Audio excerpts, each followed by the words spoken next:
అందరికీ నమస్కారం. Bhaskar Vihar YouTube channel కు స్వాగతం, సుస్వాగతం.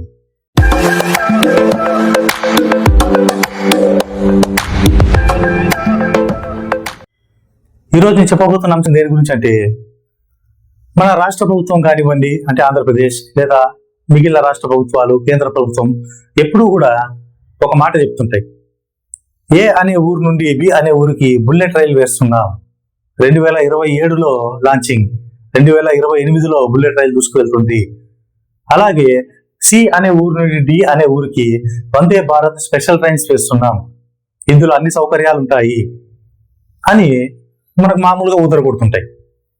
కానీ ఇక్కడ నేను చెప్పేది ఏమంటే, ఒక భారతదేశ పౌరునిగా మాకు వందే భారత్ రైళ్లు వద్దు, మాకు స్పెషల్ ట్రైన్లు వద్దు, హై క్లాస్ ఫస్ట్ క్లాస్ ట్రైన్లు వద్దు, బుల్లెట్ ట్రైన్లు అసలే వద్దు. మాకు కావాల్సింది ఏమంటే, సగటు మానవునికి, సగటు ప్రయాణికుడికి కావాల్సింది ఏమంటే, ముందు రైళ్ల సంఖ్య పెంచండి, ఎక్స్ప్రెస్ రైళ్లలో జనరల్ బోగీల సంఖ్య పెంచండి, రైళ్లు సకాలంలో స్టేషన్స్కి వచ్చేలా చర్యలు తీసుకోండి, రైల్వే ప్రయాణికులకు రైల్వే స్టేషన్లలో కనీస సౌకర్యాలు కల్పించండి. ఉదాహరణకు మా రాయదుర్గం రైల్వే స్టేషన్నే తీసుకుంటే, అక్కడ ఇప్పటికీ తాగునీటి సౌకర్యం లేదు, తాగునీటి కుళాయిలు లేవు, మరుగుదొడ్లు ఉన్నా కూడా ఎప్పుడూ తాళం వేసే ఉంటుంది.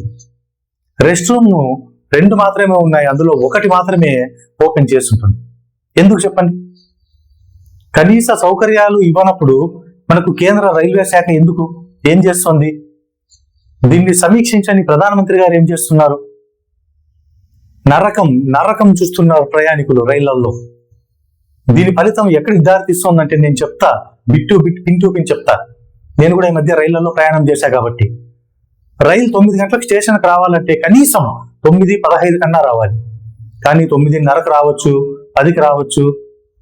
రైల్వే యాప్స్ చూస్తుంటాం, where is my train app ఉంది, అది చూస్తుంటాం.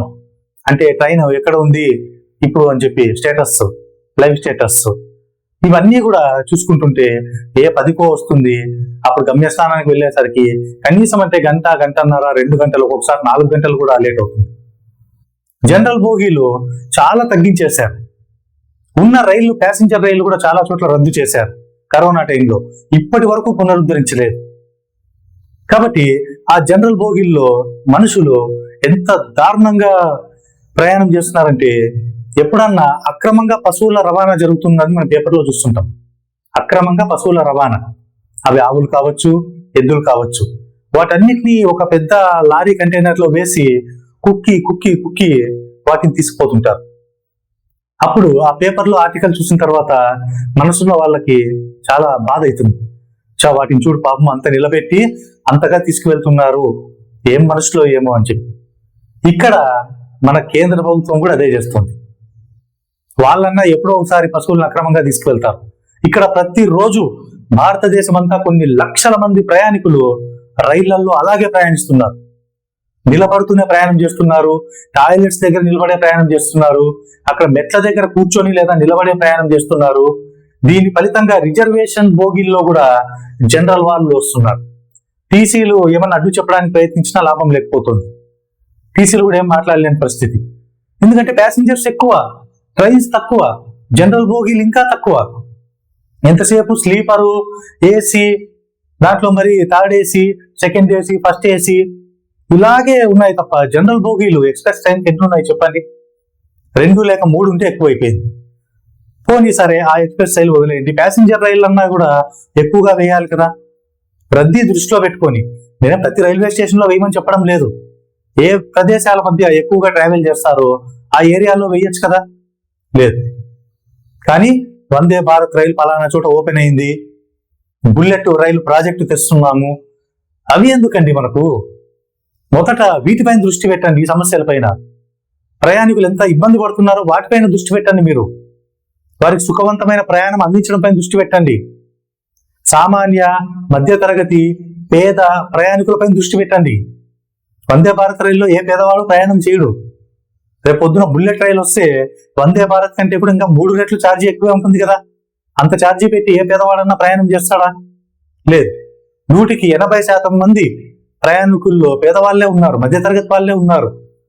వాళ్ళపైన ఫోకస్ చేసి మీరు వారికి తగినంత రవాణా సదుపాయం అందించాలి. కేంద్ర ప్రభుత్వం యొక్క బాధ్యత అది. కానీ ఈ విషయంలో కేంద్ర ప్రభుత్వం, కేంద్ర రైల్వే శాఖ దారుణంగా విఫలమవుతున్నాయని చెప్పొచ్చు. ఒకవైపు ఏమో ఆంధ్రప్రదేశ్ పరిస్థితి తీసుకుంటే బస్సులో ప్రయాణం చేద్దామని వస్తే బస్సులో అడుగు పెట్టడానికి కూడా చోటు ఉండడం లేదు. స్త్రీ శక్తి పథకం వల్ల ఆడవాళ్ళకి చోటు ఉండడం లేదు, అలాగే పురుషులకు కూడా చోటు ఉండడం లేదు. పోనీ రైల్లో వెళ్దామని వస్తే ఇక్కడ రైళ్ల కుదింపు, రైళ్ల రద్దు, రైళ్ల ఆలస్యము, తర్వాత జనరల్ బోగీల కుదించడము, ఈ యొక్క కారణాలతో ఇక్కడ ప్రయాణం నరకంగానే ఉంది. ఏదో ఒక దాంట్లో ప్రయాణం నరకంగానే సాగుతోంది తప్ప సౌకర్యవంతంగా, సుఖప్రదంగా లేదు. దీన్ని అదునుగా చూసుకొని కొంతమంది ఏం చేస్తున్నారంటే రైల్వే స్టేషన్స్ లో, ట్రైన్స్ లో, బస్ స్టాండ్స్ లో, బస్సుల్లో దొంగతనాలు ఎక్కువగా చేస్తున్నారు. ఈ మధ్య మొబైల్ ఫోన్స్ ఎక్కువగా పోతున్నాయి రైల్వే స్టేషన్స్ లో, బస్ స్టాండ్స్ లో. బస్సు ఎక్కుతున్నప్పుడు అట్లా ఆ రద్దీ చూసి ఎలాగైనా బస్సు ఎక్కాలి, బస్సులో స్థానం సంపాదించాలి అని ఆ మైండ్ అంతా దాని మీదే ఉంటుంది కాబట్టి ఇదే ఛాన్స్ అనుకుని జేబు దొంగలు తమ యొక్క టాలెంట్ చూపిస్తున్నారు. బంగారు చైన్లు లాక్కు వెళ్తున్నారు, పర్సులు లాక్కుంటున్నారు. అది మనకి ఏమాత్రం తెలియకుండా, స్పర్శ లేకుండా. వీటన్నిటికీ కూడా ప్రభుత్వాలే కదా కారణం ఖచ్చితంగా. ఇంతకుముందు ఇలాంటి పరిస్థితులు ఎక్కడో ఒక చోట, రెండు చోట్ల ఉండేది. ఇప్పుడు మనకి భారతదేశం అంతా కనిపిస్తున్నాయి. ఎంతో జాగ్రత్తగా భయపడుతూ ప్రయాణం చేయాల్సిన పరిస్థితి వచ్చింది. ఇంకా రైల్వే స్టేషన్స్ లో, చాలా రైల్వే స్టేషన్స్ లో నీటి సదుపాయం ఉంటుంది, తాగునీటి సదుపాయం. కానీ ప్రయాణికులు ఆ నీళ్లు తాగడానికి ఇష్టపడరు, ఎవరో పేద ప్రయాణికులు తప్ప. ఎందుకంటే ఇప్పుడు అందరికీ కూడా mineral water, RO plant water కి బాగా అలవాటు పడిపోయారు. కాబట్టి మామూలు కుళాయిలో నీళ్లు ఎప్పటిపోయేమో, వాటర్ ట్యాంకులు ఎప్పుడు క్లీన్ చేశారో ఏమో, సింటెక్స్లు ఎప్పుడు కడిగారో ఏమో అనే అనుమానాలతో చాలా మంది ఆ నీళ్లు తాగడం లేదు. కాబట్టి ప్రతి రైల్వే స్టేషన్ లో కూడా ఒక ఆర్ఓ వాటర్ ప్లాంట్ పెట్టించవచ్చు కదా. కొన్ని రైల్వే ఏమన్నా నష్టాల్లో ఉందా? నష్టాల్లో నడుస్తున్న సంస్థ అది కాదు, లాభాల్లో నడుస్తున్న సంస్థ. మరి అంత లాభాలు వచ్చేటప్పుడు మీకు ఆ లాభాలు తెచ్చిపెడుతున్న ఆ ప్రజల యొక్క సంరక్షణ మీకు కావాలా లేదా చెప్పండి? కావాలి కదా ఖచ్చితంగా. కాబట్టి ప్రతి రైల్వే స్టేషన్ లో కూడా మరుగుదొడ్లు ఉండాలి, రెస్ట్ రూమ్స్ ఉండాలి, తాగునీటి సౌకర్యం ఉండాలి, అది కూడా మినరల్ వాటర్ ఉండాలి, లేదంటే ఆర్ఓ వాటర్ ప్లాంట్స్ పెట్టి మంచి సురక్షిత శుద్ధ జలము అందించండి తాగడానికి. ఇవి కదా చేయాల్సింది. ఇవి వదిలిపెట్టి మేము ఆ రైలు వేస్తాము, ఈ రైలు పట్టాలు వేస్తాము, అది ఆ ప్రాజెక్టు, ఇది ఈ ప్రాజెక్టు.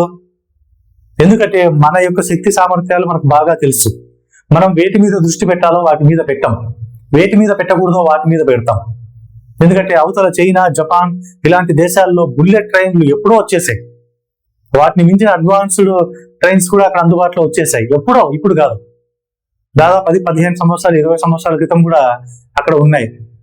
మరి మన దేశము ఇప్పుడు ఉన్న వాటిని పరిష్కరించుకుంటూ సమస్యల్ని వాటిని సరి చేసుకుంటూ ఎక్కడెక్కడ లోపాలు ఉన్నాయో తర్వాత నెక్స్ట్ ప్రాజెక్ట్స్ గురించి ఆలోచించాలి.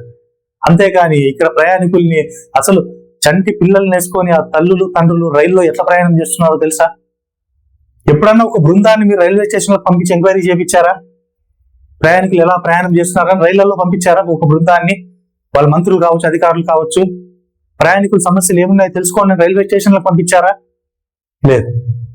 వికలాంగులు ఎలా ప్రయాణం చేయాలి, వృద్ధులు ఎలా ప్రయాణం చేయాలి, మహిళలు ఎలా ప్రయాణం చేయాలి, చంటి పిల్లల్ని వేసుకొని ఊపిరి ఆడకుండా జనరల్ బోగిల్లో అయితే ఆ కింద నడుస్తారు కదా, అక్కడ కూడా కాలు పెట్టేకి ప్లేస్ లేకుండా అక్కడ కూడా వాష్రూమ్కి వెళ్ళడానికి కూడా చాలా ఇబ్బంది పడే రకంగా అంత రద్దీ ఉంటుంది జనరల్ బోగిల్లో.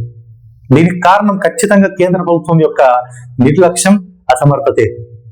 కాబట్టి మొదట నేను విన్నవించుకునేది ఏమంటే, మొత్తం భారతదేశ రైల్వే ప్రయాణికులందరి తరఫున కూడా కేంద్ర ప్రభుత్వానికి విన్నవించుకునేది ఏమంటే, ఫస్ట్ ఎక్స్ప్రెస్ రైళ్లలో జనరల్ బోగీల సంఖ్య పెంచండి. కనీసం అంటే ఒక 10 ఉండేలా చూసుకోండి. ముందర ఒక జనరల్ ఉంటుంది, లాస్ట్ ఒక జనరల్ ఉంటుంది, అలా పెట్టకండి. అలాగే ప్యాసింజర్ రైళ్లు వాటి సంఖ్య పెంచండి. కరోనా టైంలో రద్దు చేయబడిన ప్యాసింజర్ ట్రైన్స్ అన్ని కూడా మళ్ళీ మీరు యాక్టివేట్ చేయండి, మళ్ళీ పరుగులు పెట్టించండి. ట్రైన్స్ ఇన్ టైంలో వచ్చేలా చూడండి. సమయ పాలన చాలా ముఖ్యం ఇక్కడ. లేదు 5-10 నిమిషాలు అటు ఇటు అయినా పర్వాలేదు, గంటల ఆలస్యంగా మటుకు రాకుండా చూసుకోండి. తర్వాత రైల్వే స్టేషన్లలో రెస్ట్ రూమ్స్, వాష్రూమ్స్, అలాగే మినరల్ డ్రింకింగ్ వాటర్ లేదంటే ఆర్ఓ వాటర్ ప్లాంట్ ఒకటి పెట్టి ప్రజలకు, ప్రయాణికులకు మంచి శుద్ధ జలము అందించడం. ఇంకా చెప్పుకుంటూ పోతే రైల్వేలో ఇంకా చాలా సమస్యలు బయటపడవచ్చు, కానీ ప్రయాణికులకు సంబంధించి మాత్రమే ఇక్కడ చెప్తున్నా వారు ఫేస్ చేస్తున్న సమస్యలు. కాబట్టి వారు ఊపిరాడకుండా ప్రయాణం చేస్తున్నారు. ముఖ్యంగా ఈ వేసవిలో ఇంకా దారుణంగా ఉంటుంది పరిస్థితి. ఎందుకంటే ఏటకాలం సెలవులు వదులుతారు కాబట్టి స్కూల్స్ కి, కాలేజెస్ కి. ఇవన్నీ కూడా సెంట్రల్ గవర్నమెంట్ ఆలోచించాలి. ఆలోచించి మొత్తము కొన్ని బృందాలని పంపించి అధికారుల్ని ప్రయాణికుల సమస్యలు తెలుసుకోమని చెప్పాలి. వాటి మీద ఒక కమిటీ వేయాలి, అవి రివ్యూ చేయాలి, సొల్యూషన్స్ చూపాలి. ఇవన్నీ చేయాలి సెంట్రల్ గవర్నమెంట్ ఖచ్చితంగా. కాబట్టి ఇక మీదటన్నా కూడా కేంద్ర ప్రభుత్వం అలాగే రాష్ట్ర ప్రభుత్వాలకు కూడా ఇందులో బాధ్యత ఉంటుంది. ఎందుకంటే ఇప్పుడు ఆంధ్రప్రదేశ్లో ప్రయాణించే ప్రయాణికులు ఎక్కువగా ఆంధ్రప్రదేశ్ వాళ్ళే ఉంటారు కదా. కాబట్టి మీ రాష్ట్ర ప్రయాణికులు ఎంత ఇబ్బంది పడుతున్నారు, ఎంత బాధపడుతున్నారు, వారి సమస్యలు కేంద్రం దృష్టికి తీసుకువెళ్లాల్సిన బాధ్యత రాష్ట్ర ప్రభుత్వాలది కూడా ఉంటుంది. కాబట్టి రాష్ట్ర ప్రభుత్వాలు, కేంద్ర ప్రభుత్వం ఈ రైల్వే ప్రయాణికుల సమస్యలపైన తక్షణం స్పందించి ఆ సమస్యలు ఏవో తెలుసుకొని వాటిని పరిష్కరించాలి. ప్రయాణికులకు సుఖవంతమైన ప్రయాణం అందించాలని కేంద్ర ప్రభుత్వాన్ని మనస్ఫూర్తిగా కోరుకుంటున్నాను. ధన్యవాదాలు.